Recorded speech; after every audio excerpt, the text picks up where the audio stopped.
It is Tuesday, August 18th, 2026. This is another edition of Baseball Today, presented to you by T-Mobile. That is my man, Trevor Plouffe. I am Chris Rose, producer Dan, along for the ride as well.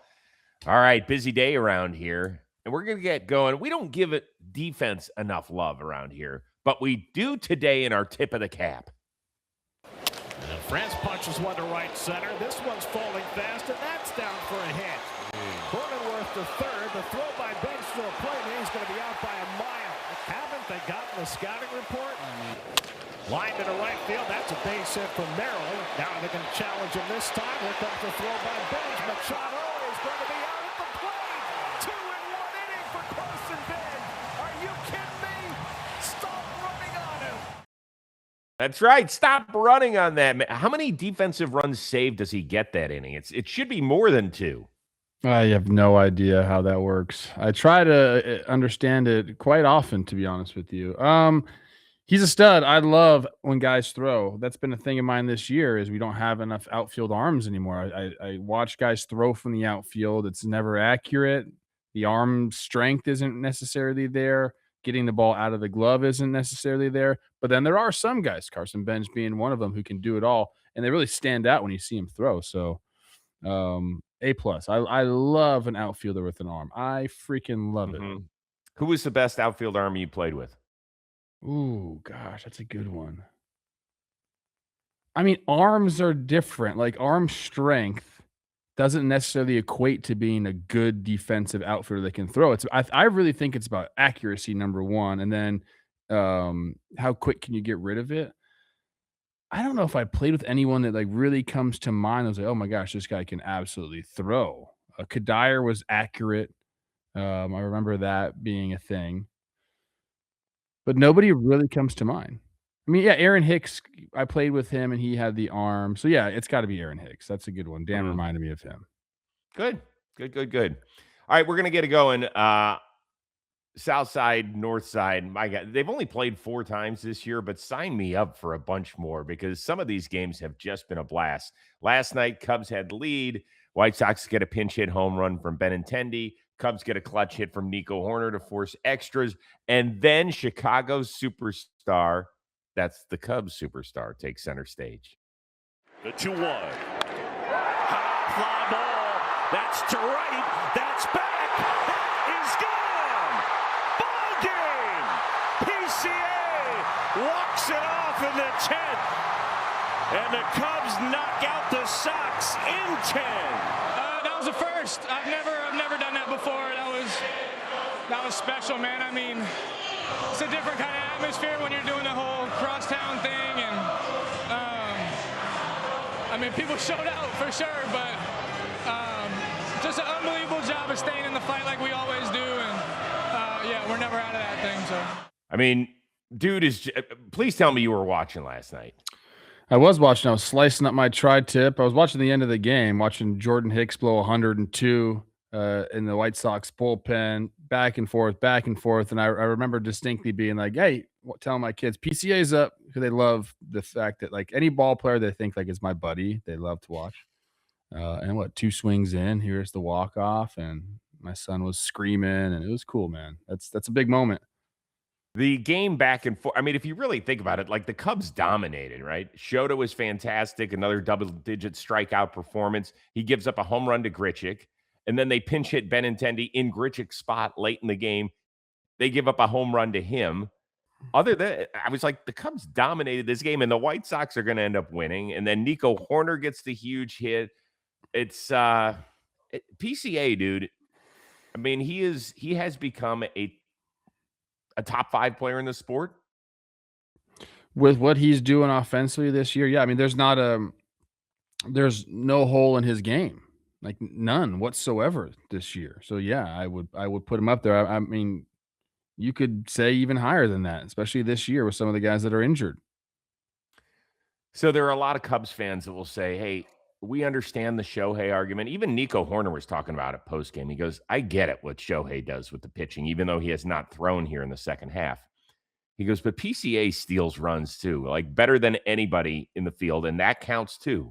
It might not be 1-to-1 fielder to pitcher ratio. He goes, but it's pretty damn impressive. So where are we with 6 weeks to go in the season in this MVP. Has it gotten exceptionally close or not? I mean, yeah, I mean, the offensive numbers are basically a wash if you look at them. Almost anywhere Mhm. you go. OPS, PCA is 929, Shohei's 948, RBIs, Shohei's 78, Pete Armstrong 78, runs 89 for Pete Armstrong, runs 81 for Shohei. I mean, you can go up and down the line. Their offensive statistics are right around each other. So then it's like, what do you value? 14 starts of a 172 or like the most elite center field defense in the game plus 30 stolen bases already. So to me, I think it's a lot closer than people are giving it credit for. Um, I still lean Shohei because I don't want to. I don't. You can't forget how important it is that he's also pitching. It's one guy, one roster spot. I think a lot of times we forget that he's doing two things with one roster spot. PCA is so good at defense that like you can make the comparison. And right now, in like the Vegas odds, they're neck and neck, like 50-50. 50-50 right now, which is about that's pretty crazy when you think about it. He's doing some real special things to be able to be on that end with Shohei. I still think it ends up being Shohei at the end of the year, but PCA is definitely giving him a run for his money. So we'll talk about Shohei a little bit and how much maybe we haven't appreciated his offense this season. But I'm trying to think who I would vote for if it were today. I have a hard time with this one, dude. I really Okay. do. Can I help you? Yeah. Forget amnesia. You forgot the past. Mhm. Boom. So now I have to have never seen Shohei before and have to just be amazed by him from Or the onset. Shohei or PCA. Never seen him. Yeah, okay, you're right. That's if you do it on a year-to-year basis where where you get the little Men in Black pen and poof, Yeah. we forget the memory, it's a good call. Because we would be like, "Well, holy shit, we just saw a guy. I don't care if he only made 14 starts. He made 14 starts and had an ERA under 2 and was dominant." Yeah, you're right. I suppose that's fair. It Good sucks job for by you. PCA. I love PCA as much as anybody. You know that. I mean, this Yeah. guy's having an incredible season. I just think that is to me, that's how I get my mind around it because you don't want to have Shohei fatigue. We talk about that all the Mm. time. I think that's the best way to like the thought process for me is like forget that we know that he can pitch. He comes over. This is a one-off year. And how would you vote? I think that's what you do. I think that's a pretty good job by you, sir. I must admit, you did a solid job. Like that. Thank you. I put it in the comments where everybody is with the MVP voting because it's not, by the way, I hate it when everybody's like, well, that guy doesn't do this. That guy, we're talking about the two best players in the National League. Okay. So let's give them both respect. We don't have to shit on one in order to boost up the other. Like they have, but make your point as to why your dude should win. Go for it in the comments. I want to hear it. Hey, All right. for Yeah. reference, American League MVP odds right now. You know I like to give them. Yordan Alvarez, the Jordan. overwhelming favorite. Minus That 1,200 doesn't for surprise him, me. plus 850. The next guy up is Junior Caminero. yep, nailed it. Wow. I didn't think you were gonna get that. Okay.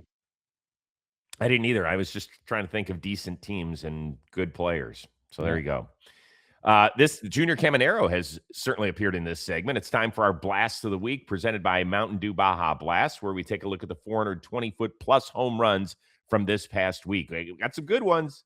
How about Junior's teammate, Ryan Valade? He's had a nice year, 441, dude. I think he made a really good catch in this game as well. I like his swing. I like it. It's compact. Puts the barrel on it. It goes. Yeah, he's kind of come out of nowhere and had a fantastic season. Speaking of coming out of nowhere, Joshua Baez, I know that he's been a big prospect in the Cardinals organization, but part of his 3 homers in his first 3 big league at bats, this one went 448. First pitch of his career right there. In Wrigley. That thing was gone. I love the smirk. The smirk is great. You know it's gone. That's fun. We mentioned Shohei. He got a shot at Coors Field, 451. I think they stopped clocking this one. Yeah, that's a bomb. The weekly Coors edition of this segment. Love that. Beautiful swing right there. Oh, Max Muncy, 460 outdoing his teammate. he always looks disgusted when he hits a home run. Like, I cannot believe you threw that pitch there. The way he finishes this. Look at this. Ugh. Why would you do that to yourself? That's beautiful swing. God, in that ballpark, that looks so nice. And then finally, Kobe Mayo, also 460 at the Trop, Plouffe. That's a big boy. He can run into him. There's no doubt about it. Oh, that's just right in the wheelhouse right there. I miss hitting homers. Gosh darn it, I'm Chris. I'll never sure get you that do. feeling again. Yes, you will at the father-son game sometime soon. Quick reminder for this MLB season, keep a close eye on the 420-foot plus home runs that unlock your free Baja Blast. All right, let's move on to something that obviously caught the entire baseball world a little bit off guard. And it wasn't the fact that Arizona got beat up at Fenway Park last night against the Boston Red Sox. That sort of stuff happens. But that was really the sidebar to what transpired with Ketel Marte. He was put on the restricted list after he did not show up to the ballpark. He was originally penciled in to be their DH. That did not happen. So he's been put on the restricted list as of right now. After the game, his manager, Torey Lovello, disappointed and emotional. Did you have communication with him? Very little this morning, this afternoon, and yeah, I just was doing my best to reach out to him, and there's very little coming back. He's here though in Boston. You don't. Is he here? I believe so. I'm not sure. When did you start to get an inkling that this might be? How did it come about where you realized he might not? When I woke up this morning, so I want to keep that private though. You seem a little emotional. Are you worried? No, not really. I love him and I care for him. I'll be okay. Trev, there's a lot going on here. The most important thing is that physically he is okay. But when you get put on the restricted list, that means the team does not have to pay you. It means it has to get approved by Major League Baseball. So there is something going on here, and it's not the first time that Marte has obviously had issues. So we can't really comment because we don't know what is going on in his personal life. What do you make of this whole thing? I honestly don't know what to make of it. You, like you said, glad he's okay physically. You're praying that, things around him with family members are okay. That's kind of where my mind went right away. And then it's just now my mind is wandering. What could be the issue? Is he actually there in Boston? I mean, Torrey's doing his best right there to protect his player. He's protected Ketel Marte so much over the years. You could tell he really cares for the guy. And if you talk to anybody that's played for Torey Lovello, they'll tell you he is just one of the best. He knows people and he is always down to have his players' backs. Now, if you listen to him, he's just sounds like he's either really guarding something or perhaps maybe he truly doesn't understand what's going on and is just hoping for the best. And I don't know. We've kind of looked all over the place to get any inkling of what's happened, and it's really not out there. So we're speculating at best with this situation, but it does seem like it has come up before with Ketel, and I don't know. I mean, hopefully we get clarity. Hopefully he's back in a D-backs uniform, and everything's okay. I mean, surely they need him. Where they're at in the standings, and we're just going baseball here. That's what we talk about. They need him on the baseball field. He's a difference maker for that team. You sit here, and if you're a Diamondbacks fan, you're right in the thick of the playoff chase. You've done a good job positioning yourself for the final 6 weeks, and you need this power switch hitting bat that has been right up there in the conversation of the best second baseman in the league over the last 5 years. So, I have to say this is that, and we tread lightly because we don't know what is transpiring here. But when you get put on the restricted list, that doesn't mean like there's something going on with one of your kids. Like they will show unwavering support and say, you take your time, like go do this. They're not going to take your money away from you. You don't get paid when you're on the restricted list. So there's something happening here. And I think that It's not that fans need an explanation. First and foremost, it's the organization. It's Torey Lovello. It's his teammates, all that sort of stuff. The number of players who said, yeah, I reached out to him. I had very little conversation with him. Torey Lovello just admitted I had very little. I want you to listen to the post-game comments. This is Corbin Carroll in front of the media. There's a distraction, the Ketel stuff. A distraction. I mean, I think if anything, just you're hoping that he's all right and that he's just want to make sure that everything's good there. So. What'd you make of that? It sounds like they know what happened to him, and they're just kind of keeping it a secret. That's my take. Like, it sounds like and again, speculating, just going off of reading body language and kind of the responses here, but it sounds like, that something happened to him that they're hoping he's going to be okay from it. It doesn't sound like it's something good. That's for sure. Sounds like he put him. It sounds like he put himself in a bad situation. Again, speculating. Don't quote me on that. It just is what I'm reading from them. The long pauses, them being like, all right, we don't want to say it too much. It does sound like they know what's going on, or it seems like they know what's going on. They've heard what happened. And there's a little bit of sympathy in the responses. I can speculate more, but I don't want to. No, it's not our job to speculate. I don't like doing Kind that. of is our job to speculate, but not really. Some people like to do that. We don't. I'm not going to sit here and guess. I have my thoughts. I mean, I thought it was pretty telling about Corbin Carroll. That's why we wanted to play it. I mean, when you pause for more than 10 seconds before an answer about whether or not it's a distraction, it's a distraction. He answered it by saying nothing the first 10 seconds. Hope he's okay, first and foremost. Hopefully we will see him back in a uniform soon. Hopefully they can all get on the same page. The organization deserves an explanation. I will leave it at that. Well, today's episode, it is sponsored by Amazon. This back-to-school season, spend less on your kids with Amazon. You want to give your kids a great start to the year. But back-to-school has a way of absolutely thrashing your budget. The supply list, it keeps growing. Your kids keep growing. What does that mean? The clothes stop fitting. And somehow there's always one more thing. Well, Amazon helps you handle all of it without losing your mind or your wallet. Now, my kids, they're done with going to school. I got one in college, but that's a different kind of shopping. Plouffe, Teddy, and Isla are right in the thick of the sauce, right? Isla's got her school list from her teachers. Teddy's got his school list from his teachers. Plouffe could be zigzagging all across the valley. That is not going to happen. Why? Because it's one-stop shopping for him. That is Amazon for back to school. Everything you need all in one place. We're talking backpacks and lunchboxes and notebooks and headphones and clothes. Great prices, huge selection, and it shows up at your door before you know it.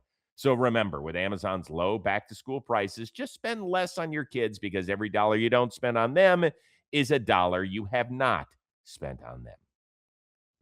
All right, it is time for a brand new segment. Made it look easy. It's presented by Booking.com. Booking.yeah, an official travel partner of MLB. We're talking about a guy who certainly makes it look easy, not only this week, but pretty much since he entered the show. That would be the one and only Shohei Ohtani, who was twice as nice at Coors Field on Monday.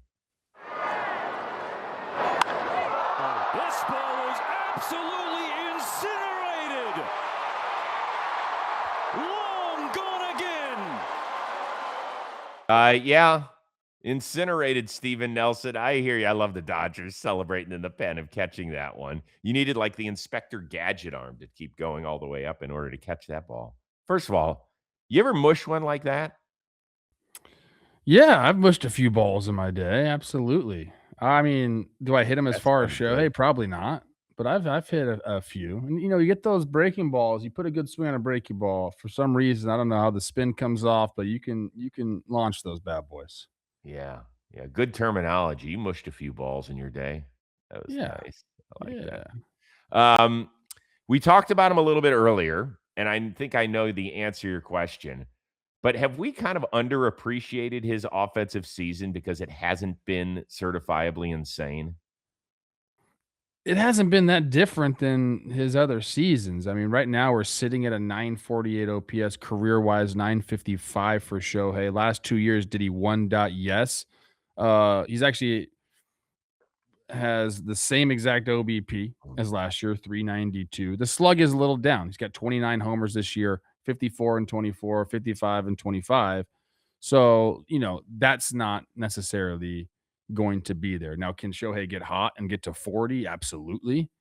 Um, but yeah, I just think we kind of, with the entirety of the Dodgers roster, we just put it in the back burner, at least on our shows. I feel like we kind of put it on the back burner until the postseason. Now, every once in a while, something pops up. We're like, oh yeah, check this out. Look what the Dodgers are doing.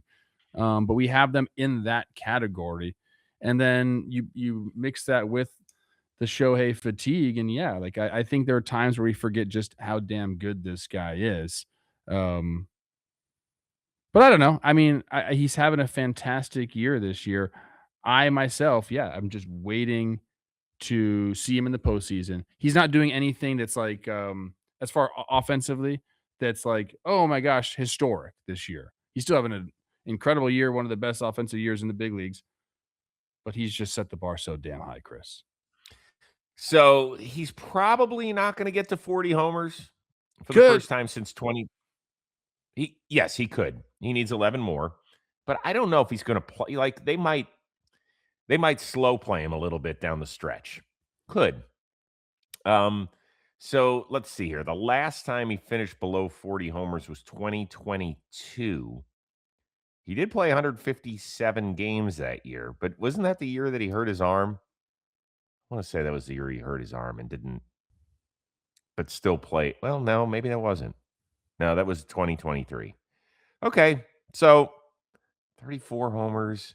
What he had? 875 OPS. He was just a common man back then. I mean, he's leading the National League in OPS plus. He's leading the National League in OPS. He's leading the National League in slugging. So like this, there's still a lot of meat on the bone for Shohei. But again, he did it to himself, Chris. It's Shohei's fault. He's just been that good. He's been otherworldly, and this year offensively, it's been like, all right, you're still one of the top hitters in the National League. You just haven't gone into like that other stratosphere. I wonder if he'll play long enough to get to 500 homers. He's at 309 right now. He's 31 years old. We did someone yesterday so. was like, how many homers? Oh, it was I couldn't believe how many homers this guy had already had. It was Matt Olson. Like Matt Olson has a chance to get to 500. I know. We talked about him at the beginning of the year, and I thought the only way he would get into Cooperstown is if he got to 500. And people push back on that one. It's possible he's sitting at 324. Mm-hmm. He is 32 years old. Yeah. So he needs 100 and quick math, 76, 176. So that puts him on let's just call it 30 a year pace. So that's another 5+ years. Mm-hmm. And he plays every day. Plays every freaking day, and he can hit 40. He can hit 50, which would cut into it. Oh, yeah. Let's go, Matt. Let's go. I'm rooting for him. Yeah. Definitely rooting for him. I don't think many Dodger fans these days are rooting for Kyle Tucker. He had another boo-boo last night. Now, is the game just in his head right now? Heck yes, Chris. Yes, dude. I mean, Jesus. First thing I ever tell my youth outfielders is never catch the ball below your eyes. Never catch the ball below your eyes. Once it goes below your eyes, you can't see it anymore. I like that. He looks like he lost this one a little bit. Everything's in his head. And it's not a fun place to be. And you can say, well, he's making this much money. He needs to be a great baseball player. He wants to be. And I don't think it's from lack of trying. You might read some body language out there and be like, oh, he's not giving it his all, or that's just kind of like the way he is. He's not like there are certain guys who aren't just like hustle, hustle, hustle guys. Doesn't mean you're not putting the work in. I'm positive that Kyle Tucker is putting the work in. The results aren't there right now, and it has snowballed on him quickly out there in LA. It hurts to watch, to be Does. honest with you. Took another 0 for last night. I think he's 0 for his last 24. That's what we always say, Chris. Like, confidence is the number one thing you have to have in baseball. Like, you have to fake it. You have to figure out a way to manufacture confidence. So he's got 7 weeks to get his shit straight, or he is going to be on the bench against lefties in the playoffs. They don't mess around. The Dodgers are going to play the best players, not the highest paid. They got plenty of those guys. They're going to play the best players that help them try and get a three-peat. And that's what's going to happen. We'll see. Good luck. Regardless, the check's cash every 2 weeks. Oof. Thanks to our partners at Booking.com, making it easy for baseball fans to get where they want to be. Booking.com. Yeah, an official travel partner of MLB, Major League Baseball, trademarks used with permission. All right, New York Yankees, they had an off day. They are back to business in Baltimore tonight, take on the Orioles. Carlos Rodon expected to get the start. He's been on the injured list since early July because of inflammation in his elbow. Speaking of lefties and elbow issues, Max Fried back on the injured list with a bone bruise. That is the same injury that cost him 9 weeks of action earlier this year. How big a blow is this to the Yankees' long-term October plans? Well, I mean, if he's out for the year, big time blow, but I don't think that's the case. I know he had this, you mentioned he had this injury already this year. Dan Rourke, before you got on, laid out this scenario where this could be phantom IL, or at least them just being very cautious with him because Rodon just got back. They can add him to the doubleheader day as the extra man, the 27th man, and then send him back down. I don't know if any of that's true. I mean, the calling card of this team so far has been their starting pitching, has been their pitching staff. So do they need their full complement of those guys in October? Yes, absolutely. So it's a big blow. I'm just curious if it's more about being cautious or if this is the same thing, and either he's going to have to fight through the pain because it's not structural, it's a bone bruise. So you either have to fight through the pain, take whatever you got to take. But yeah, without Max Fried, that's a massive blow to any team, even the Yankees. So Cole, Schlittler, Rodon. Then we got to decide if we don't have Fried. You need a fourth. You need somebody. We'll see. Here's Dan. Basically, the theory is he's dealing with something minor and Rodon back. They'll skip 2 starts and activate him the 27th man against Boston on August 29th for a doubleheader. See? Maybe. Could be.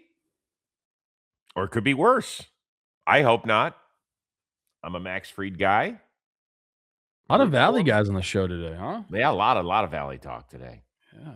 A lot of Valley talk. Michelle Rose's ears just perked up. She likes the Valley. She's a Valley girl. She is. She is a Valley. Kennedy High School.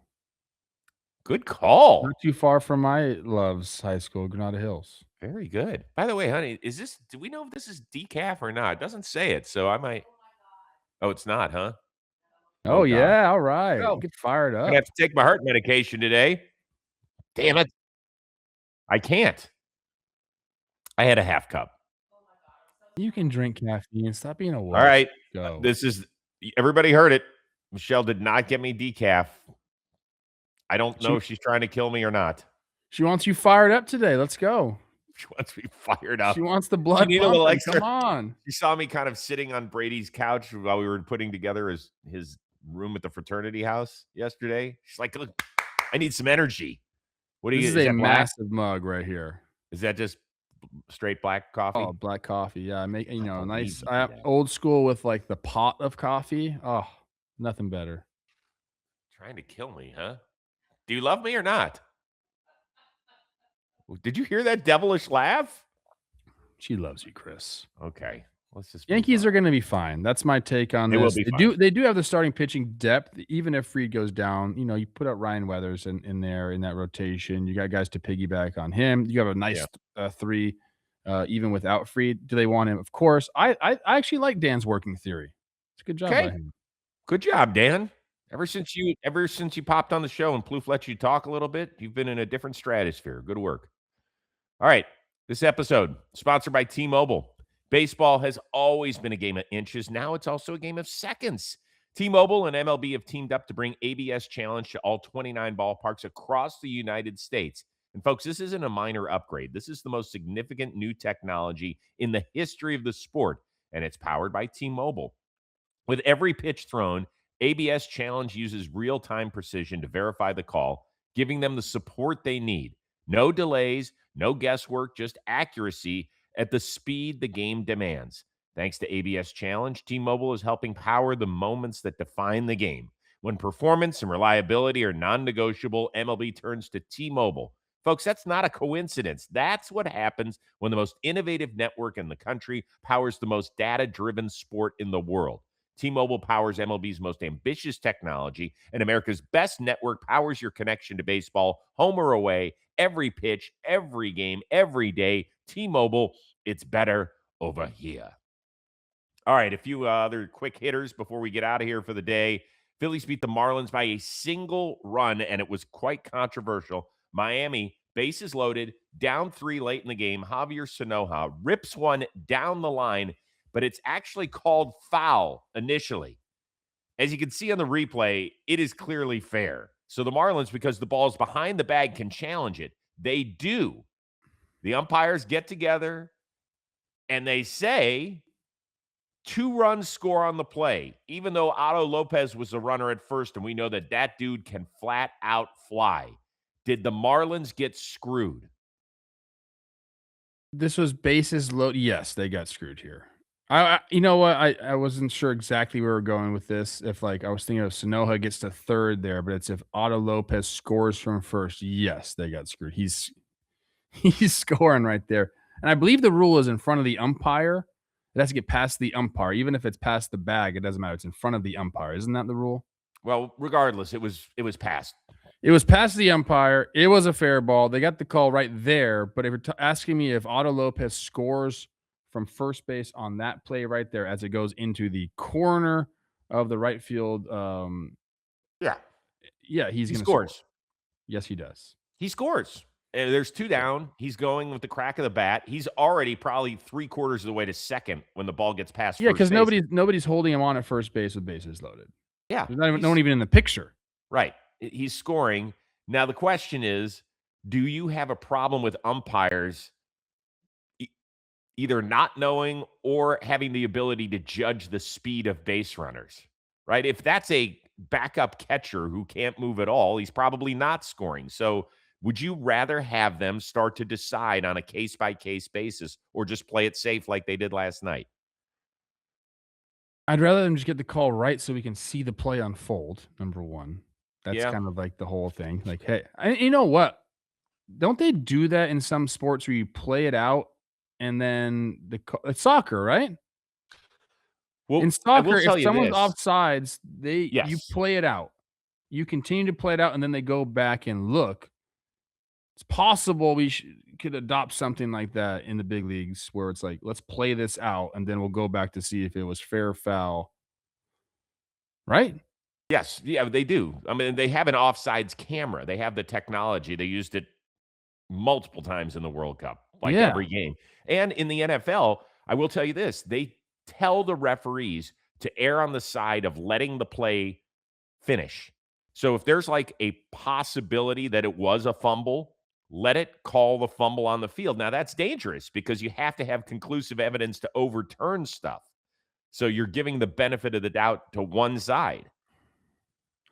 In this instance, we would have conclusive evidence because it's past him. If it's in front of him, he has to make a call. I know. Well, yeah, it's interesting. I mean, I don't know. The main question is, did the Marlins get screwed here? Yes, they got screwed here. They did get screwed. They did get screwed. But I also am like a problem solver. So how do we rectify that situation? I would tell our umpires, if you think it's close, that's a fair ball, and we'll determine if it's not later. That's what I would say. I think just assume it's fair no matter what. I mean, unless it's egregiously foul, clearly put your arms up. But if anything is close, just play it. That should be the thought process for players as well. Play it out. Yep. All right. Rays come back to beat the Baltimore Orioles 7-6. They salvaged something in that 4-game set. They actually brought their all-star closer, Brian Baker, out for a 5-out save.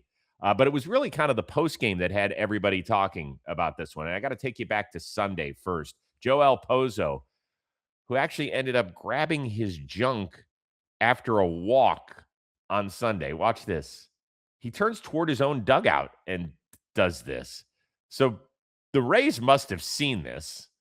And so after Baker gets, and this is against his former team, he doesn't look toward the Baltimore dugout. He looks toward his own and grabs himself south of the equator. Do we have any, what is going on here? I'd have no idea. Why would that bother you if he just grabs his junk and looks back at his own dugout? It's clearly an inside joke. You're not part of it. So what is it? Why does that bother anybody? If he looks at your dugout and grabs himself, then that's different. Where does junk grabbing rank on the list of all-time? Let's say it had been to the other dugout. Where does that rank on the all-time list of that's a bad move? I mean, it's funny, but is it disrespectful? Yeah, of course it is. Basically, you're telling them to S your D. Right? Hey now. Oh, sorry. That's what it means. I don't know what else it is. Well, you could, that's what it means. So, yeah, if they do it towards your dugout, you're not happy with it. Yeah. But I don't know why the Rays would have a problem with that. That's, to me, that's an inside joke. That's something that happened, whatever it is. Well, maybe Baker was in on it because he is a former Oriole. Yeah, maybe. He could be. Could be. Maybe he was mocking. Maybe. Next time I see you, I'm going to grab my junk. Right? No, you're not. Yep. Nope. Yeah, I For will. floor ball? Okay, challenge. How about this? After you do your first goal, you can look right toward the broadcast booth, grab your junk. That'll be your celebration. I usually just flip you guys off. It's more direct, Why would you do that?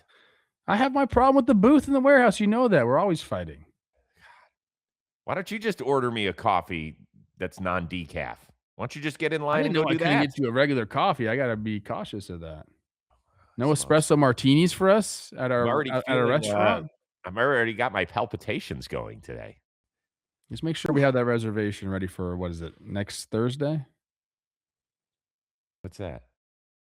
We're going to be together in Jersey City.